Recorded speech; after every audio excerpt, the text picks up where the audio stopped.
Dulu saya pernah berdoa supaya hujan turun, Mas. Tapi saya menunggu sampai bulan mulai September, Oktober itu baru hujan.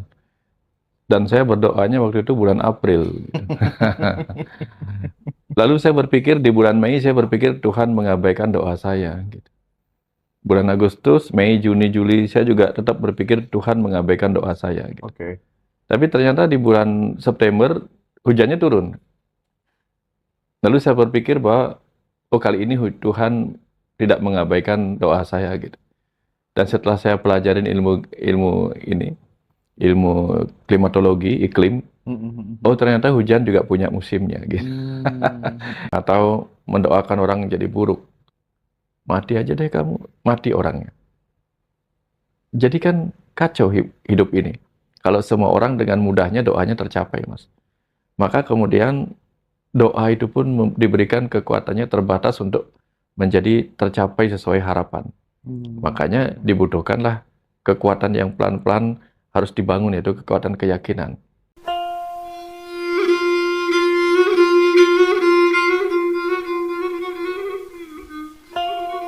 Teman-teman semua, balik lagi kita bersama guru kita, Pak Wayan Mustika. Sehat selalu ya. Rahayu, rahayu, Ayo Mas rahayu. Hendra.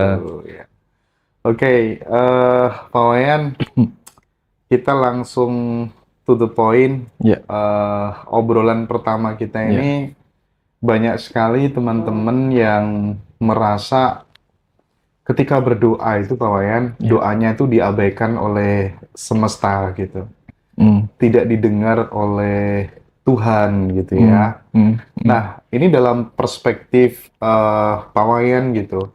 Kira-kira asumsi bahwa doa itu tidak didengar itu tepat apa enggak gitu? Atau jangan-jangan memang doa yang terwujud itu secara ilmiah gitu ya? Ada Hmm. scientific prayer-nya itu kira-kira bagaimana Pak Wayan? Iya. Dulu saya pernah berdoa supaya hujan turun, Mas. Tapi saya menunggu sampai bulan mulai September, Oktober itu baru hujan. Dan saya berdoanya waktu itu bulan April. Gitu. Lalu saya berpikir di bulan Mei, saya berpikir Tuhan mengabaikan doa saya. Gitu. Bulan Agustus, Mei, Juni, Juli, saya juga tetap berpikir Tuhan mengabaikan doa saya. Gitu. Oke. Tapi ternyata di bulan September, hujannya turun. Lalu saya berpikir bahwa, oh kali ini Tuhan tidak mengabaikan doa saya. Gitu. Dan setelah saya pelajarin ilmu ilmu ini, ilmu klimatologi, iklim, oh ternyata hujan juga punya musimnya. Gitu. Hmm. Kalau kita berbicara tentang berkah dalam doa itu, berkah itu kan datang tidak serta-merta seketika sesuai dengan yang kita mau gitu. Artinya kecuali Mas Hendra, kecuali kita siding ucap. Nah kemarin saya cerita begini Mas Hendra, mungkin agak panjang sedikit ceritanya gini. Saya kemarin memberi ceramah tentang bagaimana kekuatan metafisik itu. Bagaimana energi itu bisa terkonek. Kita mulai dari PLN ya. Dari pembangkit listrik tenaga uapnya tuh voltasenya gede banget, Mas. Hmm. Dan ketika sampai di rumah, voltasenya diturunkan pelan-pelan dengan trafo. Ada transformator yang kemudian menurunkan dia sampai kemudian dipasangin MCB. Ya, ya, ya. Sehingga listrik yang sampai ke rumah nggak sebesar listrik yang ada di pusat. Sama-sama listrik PLN, tapi ditahan. Bayangkan kalau misalnya PLN apa listrik yang sampai di rumah itu sama voltasenya dengan yang di sumbernya pertama, apa yang terjadi kira-kira Mas? Barang-barang akan hancur, betul nggak? Benar. Hal yang sama kalau kita terkoneksi dengan kekuatan semesta yang tak terbatas dan kita memiliki kekuatan yang sama, betapa berbahayanya Mas. Betapa berbahayanya. Makanya Tuhan sebagai kecerdasan semesta tak terbatas itu ketika memercik ke dalam diri kita untuk memberi hidup kepada semesta kecil ini, cukup menjadi percikan roh saja dengan sedikit kekuatannya. Seperti rumah yang dialirin listrik secukupnya. Ada yang 900 watt ya, Iya, iya. ada yang 2200. Kalau lebih dari itu, bayangkan Mas. Kalau voltasenya terlalu tinggi bisa rusak barang-barang kita Mas. Nah, Iya, iya, iya. bayangkan kalau tiba-tiba kita terkonek dengan kekuatan Tuhan yang semesta tak terbatas itu. Setiap yang kita pikirkan tiba-tiba menjadi kenyataan. Lalu kita tahu diri kita terlalu banyak pikiran, Mas. Tiba-tiba kita mencaci maki orang atau mendoakan orang jadi buruk. Mati aja deh kamu, mati orangnya. Jadi kan kacau hidup ini. Kalau semua orang dengan mudahnya doanya tercapai, Mas. Maka kemudian doa itu pun diberikan kekuatannya terbatas untuk menjadi tercapai sesuai harapan. Makanya dibutuhkanlah kekuatan yang pelan-pelan harus dibangun, yaitu kekuatan keyakinan. Oke, oke, oke. Setelah kekuatan keyakinan terbangun, itu pun tidak cukup, Mas.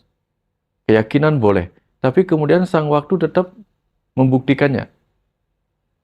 Benar nggak sih kita menginginkan hal seperti itu? Jangan-jangan berubah nantinya. Jangan-jangan berubah. Contoh, ketika kita berdoa, ya Tuhan, ini mau nikah nih. Ya Tuhan, semoga pernikahan kami langgeng. Doanya demikian. Di tengah perjalanan setelah 5 tahun, ketahuan pasangannya cerewet. Ya, kalau doanya terpenuhi, tidak ada doa-doa lain yang akan terpenuhi lagi berikutnya. Maka sepanjang hidup dia harus belajar menerima kecerewetan pasangannya atau kekerasan pasangannya. Karena Tuhan sudah mendengar doa sekali itu. Jadi kan orang bisa berubah harapannya. Kalau doa itu selalu terpenuhi dengan mudah, hidup ini kacau, Mas. Iya, iya. Makanya yang dibutuhkan adalah satu, keyakinan bahwa doa akan tercapai. Dua, kepasrahan kita untuk berserah kepada proses itu. Ketiga, kesabaran kita kepada sang waktu. Bahwa sang waktu akan tiba dengan waktunya. Dan yang keempat, kita harus bisa ikhlas menerima apapun yang datang sebagai hasil dari doa kita. Karena belum tentu yang kita inginkan sesuai yang kita butuhkan. Kadang yang kita inginkan itu tidak sesuai dengan yang kita butuhkan.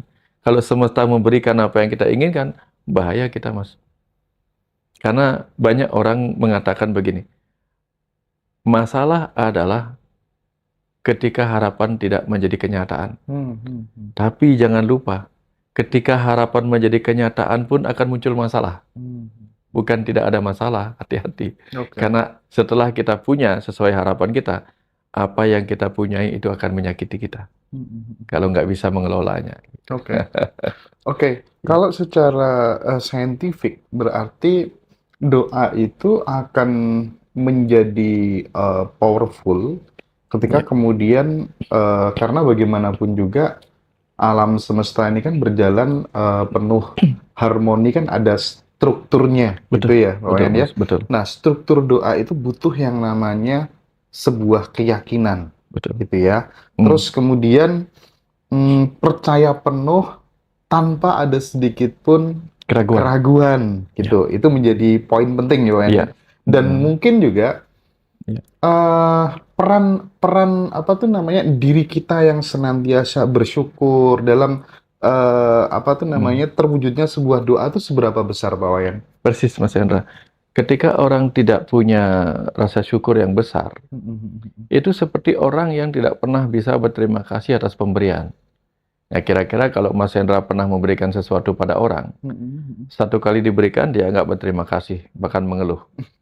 Diberikan kedua dia juga tidak berterima kasih, bahkan tambah mengeluh. Kira-kira Mas Hendra akan kasih lagi nggak dia? Enggak lah. Enggak lah. Tapi ketika Mas Hendra memberikan satu hal saja, satu hal kecil, sebagai percobaan misalnya, dia berterima kasih. Pasti kita ingin beri lagi yang banyak, beri lagi, dan dengan semakin banyak dia berterima kasih, kita akan merasa apa yang kita berikan sesuai dengan apa yang dia inginkan dan apa yang dia butuhkan. Nah, semesta juga sama, Mas. Ketika apa yang kita inginkan dan kita butuhkan diberikan oleh semesta, ciri-cirinya adalah kita akan bersyukur. Tapi kalau kita diberikan sesuatu, kita tidak berterima kasih, kita tidak bersyukur, maka tentu kita tidak akan diberikan lagi oleh semesta ini, Mas. Karena dianggap apa yang diberikan itu tidak sesuai dengan keinginan dan kebutuhan kita. Sia-sia juga diberikan, gitu. Itu cirinya. Maka kekuatan bersyukur adalah kekuatan terpenting supaya kita bisa diberikan sesuatu. Karena gini, Mas Hendra, begitu kita tidak bersyukur, berarti kita nggak benar-benar menginginkan itu, tidak benar-benar memberikan rasa bahagia, Dan dalam konteks ilmu doa dikaitkan dengan daya ajaib metafisik, Mas Hendra. Ketika kita berafirmasi, bahkan kita harus bahagia sebelum harapan itu tiba. Nah, Bayangkan kalau harapannya sudah tiba, tidak bahagia pula karena tidak bersyukur. Nah, ke depan kan jadi ada kekuatan. Bahkan kita harus bisa bersyukur dan bahagia sebelum apa yang kita inginkan itu tiba. Itu jadi teorinya memang, jadi teorinya. kalau ada ungkapan fake it until make it itu bener ya Pak Iya, Wayan Mas. ya? Ya, Fake it until make it itu bener berarti iya, ya? iya, iya. Jadi kalau dalam teori fisika kuantum ada quantum seeding atau quantum jump. Ya. Sesuatu yang kita inginkan, ya, kita hadirkan penuh, kita imajinasikan penuh, kita getarkan perasaan itu seolah-olah benar-benar sudah terjadi gitu ya. Dan itu katanya sudah terjadi di alam spiritual, Oh benar iya, Pak iya, Wayan? iya. Karena kan ada frekuensi afirmasi pemikiran kita, lalu ada frekuensi rasa. Rasa itu kan juga mengiringi gitu. Sama lah dengan kita gini Mas Hendra. Kita pingin makan ini, pingin makan, Oke. lapar banget ini. Terus kita pingin makanan yang enak gitu. Lalu kita disiapin kue. Ketika ngelihat kue itu, pikiran kita kira-kira senang nggak Mas? Senang pasti. Oh rasanya pingin cepat-cepat ngambilnya. Iya, iya. Tapi kalau tiba-tiba kue itu disajikan, kuenya kue coklat, disajikan bentuknya seperti bentuk kotoran anjing gitu misalnya. Rasa kita tiba-tiba tetap selaras nggak dengan itu? Nggak mood ya. Nggak mood, langsung hilang. Padahal aslinya itu memang hanya bentuk berbeda. Ya, itu perbedaannya Mas. Perbedaan antara bantuan kekuatan rasa dengan kekuatan keinginan itu. Keinginan juga harus didorong oleh rasa Mas. Karena kan kita punya kekuatan otak. Kekuatan otak kita terbagi dua, rasa dan rasio. Rasio itu dipakai untuk membuat detail apa yang kita inginkan. Rasa dipakai untuk menguatkan keyakinan kita bahwa kita sudah meng-attract, menarik kebahagiaan itu sebelum dia bahkan tiba. Contoh nih Mas Hendra, kalau anak kecil mau diberikan sesuatu, baru dijanjikan aja udah senang, betul nggak? Iya, iya. Barangnya belum ada. Senangnya sudah luar biasa. Nah, kita ini harus kembali seperti anak-anak kecil itu, Mas. Yang kalau inginkan sesuatu, senanglah lebih dulu, bahkan sebelum barangnya datang. Gitu. Ya, kembali ke ini, apa tuh namanya, Pak Wayan nyinggung tentang anak kecil gitu ya. Ya, ya. Kita tahu bahwa ketika ada anak kecil menginginkan sesuatu kepada kita sebagai orang tua, Ya. dia itu kan menginginkannya kan tanpa keraguan. Ya, ya, ya. Tanpa keraguan mereka. Persis. Dia percaya betul bahwa Orang tuanya akan mendatangkan. segalanya bisa terjadi gitu. Masalahnya, ketika kemudian tumbuh dewasa, kita pakai rasio, kita pakai logika, disitulah kemudian muncul keraguan-keraguan gitu. Beda seperti kita waktu masih kecil gitu. Itu gimana yang bisa kita ambil dari anak kecil itu untuk jadikan doa kita itu menjadi powerful, Pak Wayan? Anak kecil juga pakai rasio, Mas. Dia pakai logikanya. Logikanya tapi dia bawa kepada optimisme. Orang tua saya pasti memberikan saya. Kalau kita dewasa, rasio kita pakai untuk menjadi pesimisme. Betul nggak? Iya. Oke, nggak mungkin sih kayaknya. Memang sih saya berharap, tapi kayaknya nggak mungkin. Soalnya begini, kita langsung memperhitungkan ketidakmungkinan itu. Akhirnya menjadi impossible. Tapi bagi anak kecil, impossible itu dijadikan I am possible. Nah itu bagi anak kecil. Pokoknya pasti dibeliin dah gitu. Impossible. Dari impossible jadi I am possible. Nah, tapi ketika kita beranjak dewasa, kita mengubahnya dari I am possible menjadi impossible. Walaupun kita menginginkan itu, tapi kita menganggap kayaknya nggak mungkin deh. Sedikit keraguan itu. Nah, apalagi ketika misalnya kita sudah berdoa nih Mas, lalu di sela-sela belum tercapainya doa kita itu, mulai muncul keraguan biasanya Mas. Ya, di awal mungkin semangatnya gede, tapi begitu nggak tercapai besoknya, 2 harinya, belum lagi melihat secara potensi kayaknya nggak mungkin. Akhirnya memang jadi nggak mungkin. Tapi kan saya pernah cerita dulu sama Mas Hendra. Waktu saya SD, saya tidur di kandang kelinci, di atas kandang kelinci, di rumah yang sekarang jadi kamar saya bertingkat 2 itu Mas Hendra. Beberapa hal itu tidak mungkin. Satu, orang tua saya, ibu saya hanya tukang pijat. Bapak hanya tukang kayu. Untuk bikin rumah tingkat itu bisa ribuan tahun mungkin baru bisa gitu. Oke. Tapi yang namanya saya anak kecil, saya hanya membayangkan di atas kandang kelinci itu adalah kamar saya yang di lantai 2 gitu. Terus bagi semesta apakah itu tidak mungkin? Dimungkinkan, Mas. Tiba-tiba setelah saya mulai SMA, nah itu rumah di sebelah, bungalow di sebelah dibeli orang Jepang yang sekarang udah menjadi kayak keluarga. Dibeli sama dia, dibongkar, lah bata-batanya, kusen-kusennya mau dibuang Oh sama iya dia, iya iya. diambil sama keluarga, sama saya. Jadi ibu hanya tinggal mencicil sedikit dan Oke. menjadi kenyataan gitu. Sesuatu yang tidak mungkin jadi mungkin, Mas Hendra. Nah, saya tetap memelihara hal-hal seperti itu, Mas. Ya. Saya tidak terlalu suka pada hal-hal gaib dalam arti yang lain. Tapi saya menyukai keyakinan saya pada hal-hal metafisik Oh itu. iya iya menarik Ya, menarik. ya, Terus urgensi dari detachment itu pada saat kemudian kita sudah berdoa, Pak Wayan, ya, katanya kan nggak boleh kita attach, nggak boleh. ya. Harusnya kita memang benar-benar melepas Oke. gitu. Urgensinya apa? Ya, gini Mas Hendra. Kebayang nggak kalau Mas Hendra kita lagi mau memanah seperti Arjuna? Pertama kita sudah fokus pada sasaran kita. Tapi begitu kita mau memanah, anak panahnya terus kita pegang. Kapan sampainya gitu? Nggak jalan ya. Nggak jalan. Atau ketika kita lepas anak panahnya tetap kita pakein tali. Kan bisa nggak sampai Iya dia. iya iya. Terganggu juga membawa berat talinya itu kan. Tapi begitu kita lepas, terserah kemudian angin membawanya kemana. Ya, jadi dari situ kita belajar. Nah, hal yang sama terjadi. Maka pasrah itu adalah do the best, seperti kita membentangkan anak panah, busurnya, membidikkan anak panah kita ke sasaran, itu do the best-nya. Begitu kita lepaskan, let nature do the rest, itu kepasrahan, Mas Hendra. Ada ikhtiar, doa itu ikhtiar. Ikhtiar dengan pikiran dan hati namanya doa. Berserah itu kemudian memberikan kekuatan yang lain mengerjakannya. Artinya pada saat kemudian kita melepas doa itu kan sebenarnya kita ada sebuah kepercayaan penuh kepada semesta yang memiliki banyak sumber daya untuk mewujudkan apa yang kita inginkan gitu. Itu kan Persis, bukti gitu ya. persis Mas Hendra. Kita sadar penuh ini tinggal nunggu prosesnya aja gitu. Ya. Justru kalau kemudian Ya. kita nggak bisa ngelepas, ya justru malah kita nggak percaya penuh sebenarnya Pak Wayan ya. Betul, betul. Mas Hendra, ini kita ada yang nonton di TikTok ya? Oh, kenapa nggak direkam aja baru dilepas? Kita melakukan yang terbaik, bercakap-cakap dengan sebaik-baiknya, lalu kita lepaskan ke alam, terserah sinyal membawa yang kemana, kepada penonton apa enggak. Iya, iya, iya. Jadi kita nggak memegangnya di HP kita, Iya, iya, kita iya. lepasin aja udah. Lepas. Nah, itu cara kita berserah kepada kekuatan sinyal yang nggak tahu, bukan urusan kita Oke, lagi dah. oke, Itu oke, contoh oke. kita melepaskan doa kita kepada semesta ini gitu.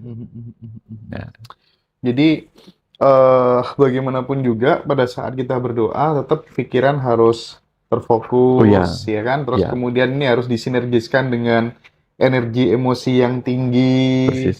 terus Ya, kemudian percaya penuh bahwa itu akan terjadi meskipun ya, belum terjadi, ya, ya. gitu ya Pak Wayan ya. Mm-mm. Kalau orang bijak memberikan sebuah analogi katanya doa itu ibarat benih yang ditanam di tanah yang subur, sementara keyakinan adalah air yang menyuburkan benih tersebut gitu Ya, ya. ya, Terus emosi adalah sinar matahari yang mempercepat pertumbuhan. ya, Fokus pikiran adalah tindakan untuk menjaga benih tetap terlindungi, agar tetap terlindungi. Jika itu mampu disinergiskan, ya.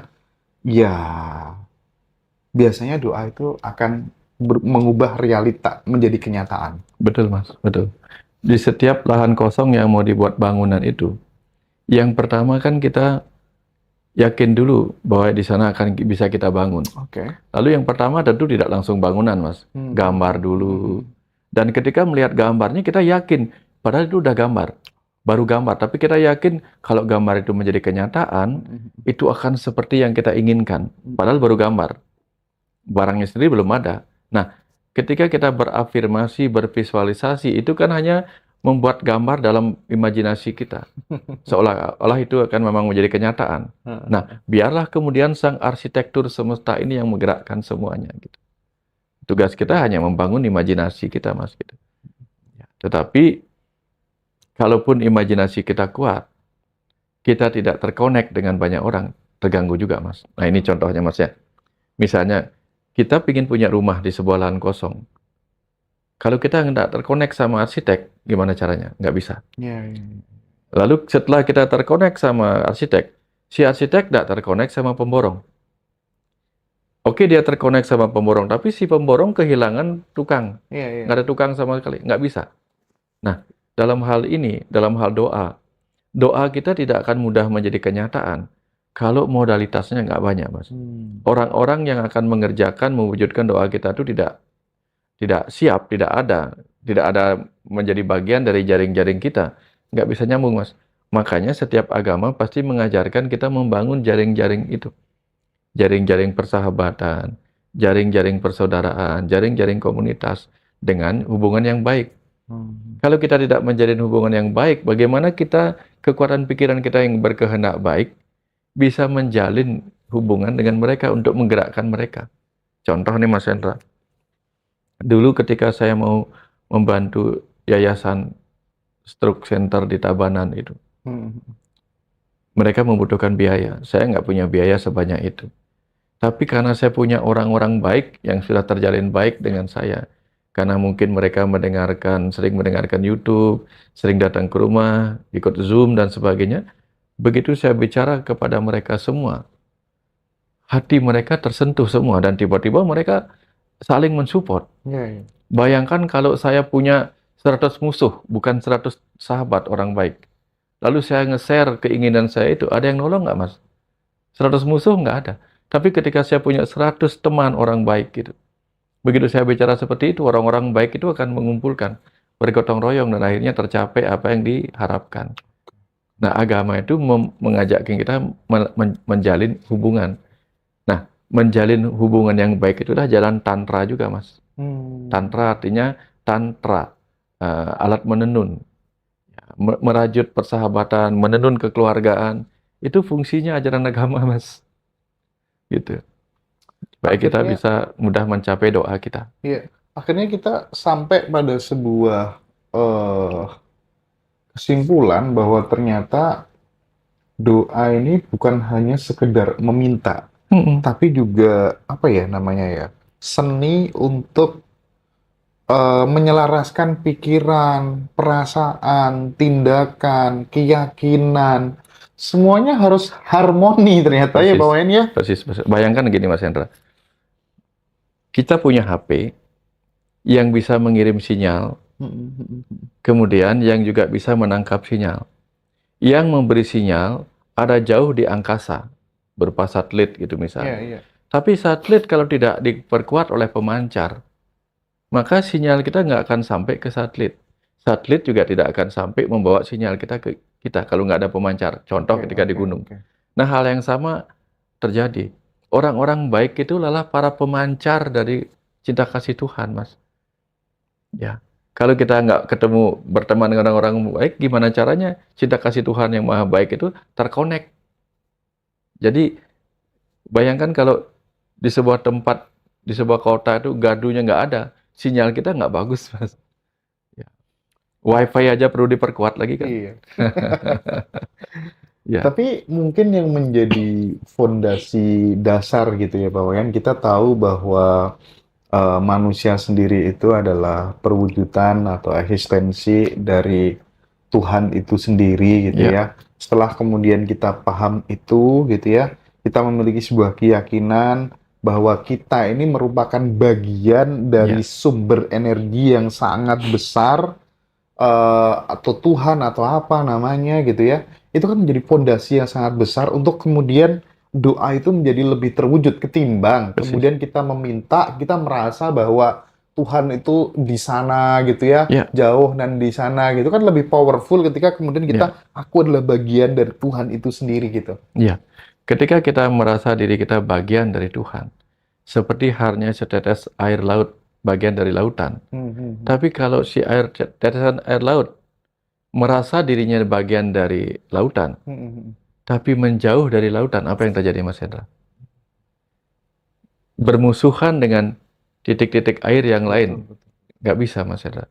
Kalau dia merasa bagian dari semesta, maka kita harus menjalin hubungan yang baik dengan setiap bagian dari semesta itu juga. Hmm. Kalau nggak bisa, Mas Hendra. Hmm. Misalnya ini, ada roda. Roda itu merasa dirinya bagian dari sepeda.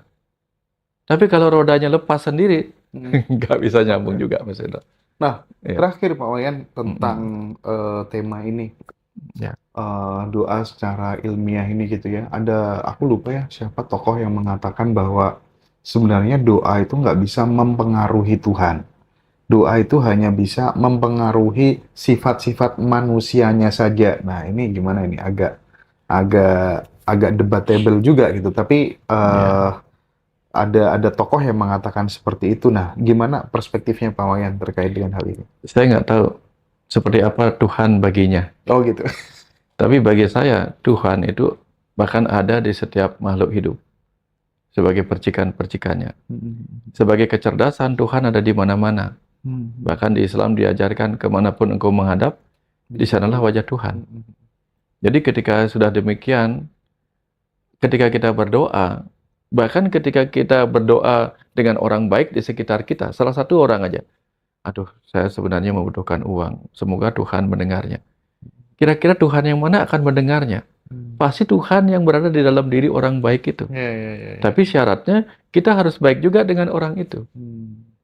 Nah, sehingga yang nolong kita tuh bukan Tuhan. Kalau Tuhan datang nolong kita, kira-kira wujudnya mau kayak apa? Nggak pernah saya selama saya ditolong sama Tuhan, saya nggak pernah melihat Tuhan nolong saya. Yang saya lihat adalah orang-orang datang sebagai Tuhan-Tuhan yang nolong saya. Gitu. Nggak pernah saya nggak sama, sampai hari ini juga nggak pernah ketemu wujud Tuhan dalam arti itu. Tetapi ketika saya merasa, orang yang baik yang datang itu adalah perwujudan Tuhan itu sendiri. Maka saya nggak pernah merasa doa itu harus menyentuh Tuhan yang jauh. Cukup Tuhan yang dekat. Ya, kadang seperti Mas Hendra, begitu saya lapar, Mas Hendra memberikan saya makan. Nah, itu kan saya tadi berdoa misal, Tuhan, beri aku makan. Mas Hendra memberikan saya makan. Tapi Mas Hendra memberikan saya makan, kalau nggak ada yang bawain ke sini, kalau nggak ada yang masakin di bawah, Oke. kalau Tuhan nggak pernah turun sebagai petani yang bikin nasi, beras, itu siapa? Nah, kira-kira begitu. Tiba-tiba Tuhan kun fayakun jadi beras nggak?